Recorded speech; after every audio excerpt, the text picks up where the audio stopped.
And at that time, they go to the temple room and chant the holy names of the Lord. They greet the deities, and they have congregational chanting, where everyone comes together and chants the holy names of the Lord. Everyone who is a full-time devotee at the temple, they don't eat meat, they don't smoke, they don't engage in any activities like that. Everything is simply centered on worshipping the Lord. Krishna consciousness is not something you practice on Sunday or Saturday or a day in a week, but it's something you apply on a day-to-day basis without affecting your secular life. In fact, it improves your secular life. Secular life makes sense when you apply it with the practice of Krishna consciousness. It is a place that anyone can come free of charge. There's no admittance fee. Service in the Krishna conscious movement is not just limited to celibate monks or persons who live on the complex. And as you can see, it is also not just limited to male persons. We also have lots of single women living here, married couples visit here.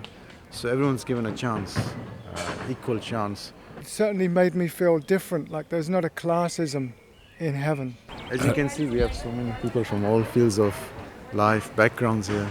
So that in itself is like a proof. It's very appealing to people from all sorts of social, religious, ethnic background. Bhaktivedanta Manor provides a beautifully peaceful climate and opens its arms to anyone who wishes to find out more about Krishna consciousness, or simply just to take part in the various forms of worship. Also animals as well, and birds and trees. They say that in the teachings that everything that we see that exists, that's living, is a soul. And that was amazing when I understood that in each blade of grass there's a soul. So I started to feel very kind of different about nature and how I exist in it. Bhaktivedanta Manor seemingly provides a perfect environment for devotees to put their lives and their faith into perspective. The manor's grounds has a great wealth of plant and wildlife. The animals here seem to be at ease with the environment and are treated with very high levels of respect by the residents and visitors of the manor. The atmosphere of the manor's grounds allows for Krishna devotees to concentrate on developing their consciousness of Krishna without the distractions otherwise found in material life. One of the biggest attractions of the manor is the everlasting presence of Srila Prabhupada. After spending so much time at the manor, it is almost as if he has left some of his inner energy behind there.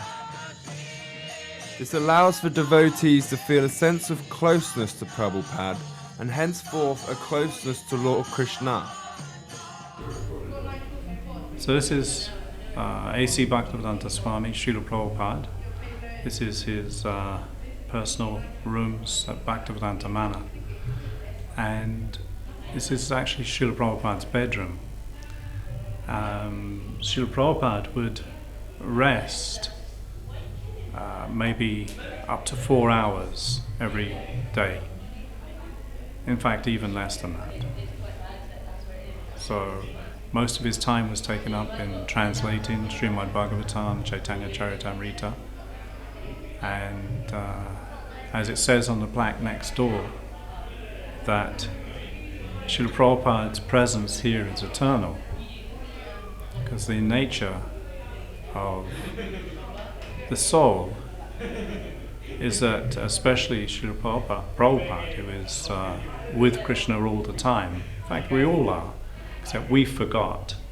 So Srila Prabhupada's come and reminded us of our real position and reawakened, and is reawakening constantly. Even now, although Srila Prabhupada has departed his body, he's still reawakening the consciousness of thousands of living entities all over the planet into what is our original consciousness, and that is consciousness of Krishna.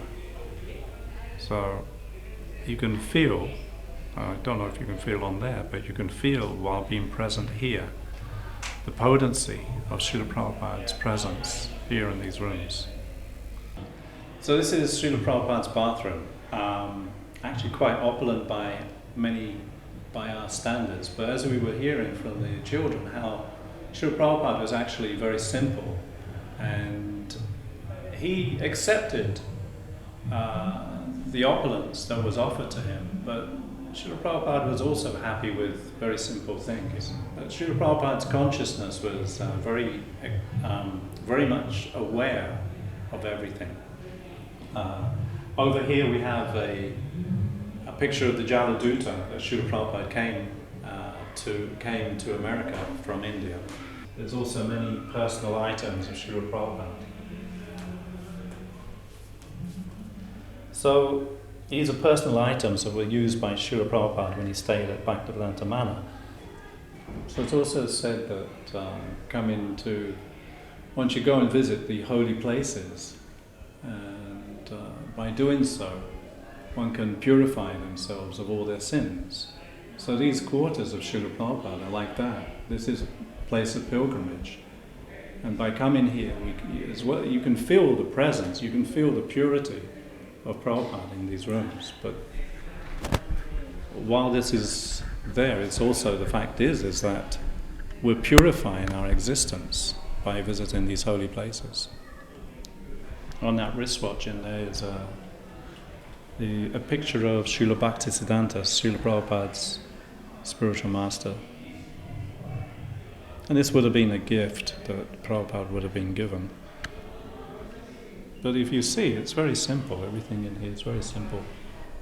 They say that just by being in a holy place, your heart starts to change. If you spend time in a spiritual place and you have conversations, then you start to relate with them in that way and make your questions and your communication to suit.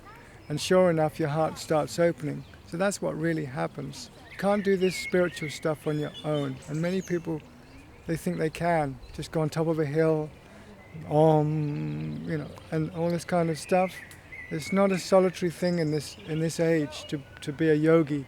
You should actually meet people so that they can support you and give you guidance. The main form of worship within the practices of Krishna consciousness is the chanting of the Maha Mantra.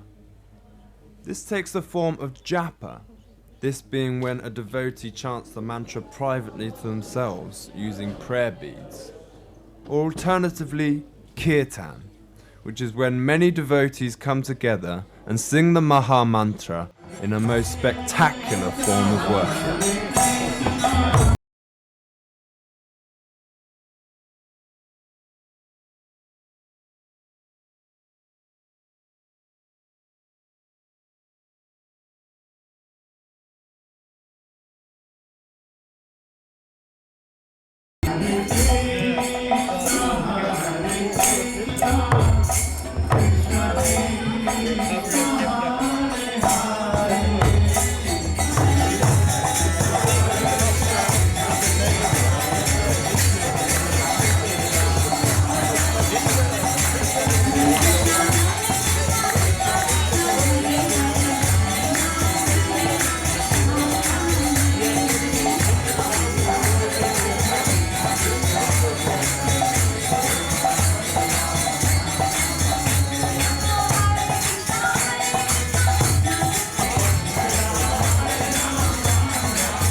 The Lord has also made it very easy spiritually to surrender to Him. So in this age, the religious dharma, the religious practice that's universal throughout all the scriptures in the world is the holy name of God. Hallowed be thy name. Allahu Akbar. Allah is great. Whichever name one has for God, they're all describing God in some way or other. So the common principle and the way for God realization in this age is the name of God. And in the Brihad Naradiya Purana, it states, Harinam, Harinam, Harinam eva kevalo, kalo nasteva, nasteva, nasteva, gatiranyata. That in this age of Kali, there is no other way, there is no other way, there is no other way except the chanting of the names of the Lord. And nothing is more sublime than these names, Hare, Krishna, and Rama. Krishna means the most beautiful person, and Rama means the reservoir of all pleasure. And if we simply take to this chanting of these names, we can obtain the Lord and our original state in this very lifetime. So this Maha Mantra has been